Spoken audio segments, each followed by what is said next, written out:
Alright, let's dive right into this roller coaster ride of a YouTuber, retro video game pickups. Now, I'm not going to sugarcoat this. Watching his videos feels like accidentally stumbling into a haunted thrift store where every single item is cursed with the energy of a 12-year-old who's just learned how to swear for the first time. First things first, this guy loves his baseball hat.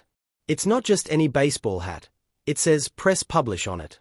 So there's a strong chance that he thinks putting that hat on somehow makes him the modern-day Ernest Hemingway of video game collecting. Like, hey, look at me. I'm an intellectual.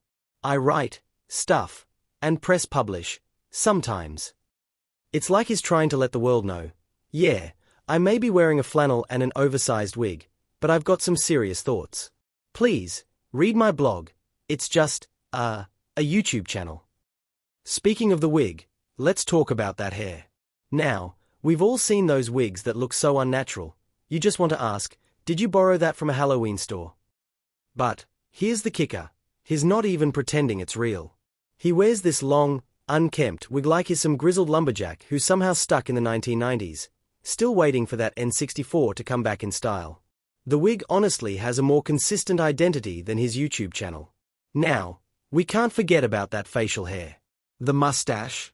It's the kind that you might find on a child who's just discovered that if you rub dirt on your face, you can pretend to be an adult. It's like he started growing a mustache, but then his facial hair said, nah, not today, and just gave up halfway through. And the beard. It's a patchwork of the most confused, scraggly mess you've ever seen in your life. It's like he's going for the I haven't seen a razor in a decade vibe, but what he really has is a look that says, I'm about to steal your Wi-Fi password. But, of course, the real magic comes when he speaks. Oh boy, the voice. Imagine if you combined a malfunctioning GPS with a 14-year-old's voice cracking in the middle of puberty. That's his voice. It's got this robotic, stilted cadence, like he's reading the script for an instructional video on how to assemble an IKEA bookshelf, but he's just so bored while doing it. And then there's the stutter that creeps in every few seconds. It's like if you combined a broken CD with the nervous energy of someone who's trying to tell you about a movie they watched, but hasn't fully processed it yet. So, like, there's this GGG guy, alright, and he, and then I moved on. Yes. And then I moved on. He says this so much, it's like his catchphrase, but it's also his inability to finish a thought. You could ask him, hey, what did you think about that Super Nintendo game? And his answer would be, well, it was cool, but I didn't like the graphics. And I moved on. That's it. That's the whole review. No follow-up. No context. He doesn't want to share his feelings about the game. No. He just moves on like a man who's determined to live his life one transaction at a time. Speaking of transactions, retro video game pickups has some strong opinions. He just can't stand places like Facebook Marketplace, GameStop, or DKOldies. The businesses that actually make money. The nerve of these companies, trying to make a profit by selling video games at a reasonable price. How dare they charge more than what the prices are listed on PriceCharting? As if he's the official gatekeeper of pricing. His logic is flawless. Why is this copy of Super Mario World $60 on DKOldies? It should be $12.99 because that's what it says on PriceCharting. It's as though he believes that businesses should be a charitable endeavor where everyone works for free and just gives away retro games because, well, he says so. But here's the thing, he doesn't get it. There are these little details called overhead, rent, employees, and electric bills, things that don't just vanish when you press publish on a YouTube video. But nope, retro video game pickups is too busy waving his price charting Bible in front of the camera, telling everyone how they should definitely sell their games for half of what they're worth because he wants it. Who cares that businesses are trying to keep the lights on? Not him. Why should anyone make a profit when he can make a video about how he found a copy of Earthbound for $2 at a garage sale, and then scream about how everything else is a rip-off? Let's not forget his main shtick, bashing those companies relentlessly for their greed, while he himself openly admits that he resells his games for, you guessed it, profit. Yeah, totally not the same thing, right? But hey, that's business, I suppose, and I don't think he's ready to have that conversation. Now, to be fair, I will give him credit for the sheer consistency. Every video is basically a carbon copy of the one before it. Baseball hat, flannel, wig, the robotic voice, stuttering, and bashing companies that don't fit into his little world. It's like he's stuck in a loop, and honestly, he's probably going to keep wearing that press publish hat forever, as if it's going to somehow magically unlock the secret to running a business, which, spoiler alert, it won't. So, yeah. Retro video game pickups. A guy who has no clue how business works, stutters his way through every sentence, and thinks that his opinion on retro game prices is the final word on the matter. He's like a man on a mission, except that mission seems to be to become the world's most unintentional parody of a retro gamer. And honestly, I'm here for it. Keep pressing publish, my friend. Keep pressing publish.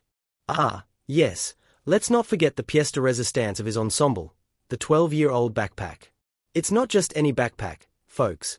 It's the kind of bag you would see a middle schooler lugging around on the first day of school, still smelling faintly of crayons and cafeteria pizza. And somehow, Retro Video Game Pickups has decided that this is the ideal way to accessorize his grunge rock meets gamer chic look. Now, this isn't just any small backpack, either. No. This is the backpack of someone who's trying to prove a point. I imagine he's walking into every game store, proudly displaying his slightly too small backpack, and thinking, yeah, I'm in my 30s, but this bag says I never grew up and I'm proud of it. It's almost like he's walking around with a badge that says, I peaked in 7th grade, and I'm okay with that. The straps are barely hanging on, and the only things that fit inside are a few loose cartridges, a dusty old Game Boy, and probably a snack pack of fruit roll UPS, all packed neatly next to his sense of self-importance. And you just know that every time he slings that backpack over his shoulder, he feels like he's making some kind of statement. You know the look, right?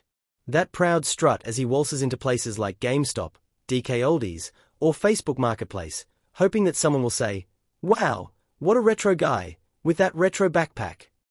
But the sad truth is, it's less retro and more I miss the memo about adult fashion and still think I'm in a 90s sitcom. To add to the absurdity of it all, imagine the ludicrous contents of this backpack. It's clearly a bag meant for someone who's going to school to study how to be a professional video game collector. At age 12. You'd open it up, and instead of books, you'd probably find a couple of random video game accessories that probably haven't been used since 2003. And there's no way he's carrying around anything useful like a notebook or pens for his business meetings with GameStop employees. Nope. It's all about the accessories. He's not just a gamer, people, he's a lifestyle. But really, let's just reflect on the fact that, in his world, this backpack somehow works with his whole look. Because while everything else screams, I'm an adult who's still figuring things out, the backpack says, I'm a kid at heart, and I've got 42 Game Boy games shoved into this thing. So what? It's like the backpack is trying to remind us all that there's always room for a little more retro, even if that retro is just his poorly thought out wardrobe choices. So, to sum up the backpack situation, it's iconic in the worst way possible. Every time he zips it open, it's like the universe collectively sighs in disbelief. Like, did you really just put that thing on your back and call it fashion? But, hey, who are we to judge? The kid is living his best life, one awkward stutter at a time, and that backpack is just the cherry on top of his ridiculous, yet somehow lovable, retro gaming career. I'm Jules McGill. Welcome to my channel. Be sure to like and subscribe.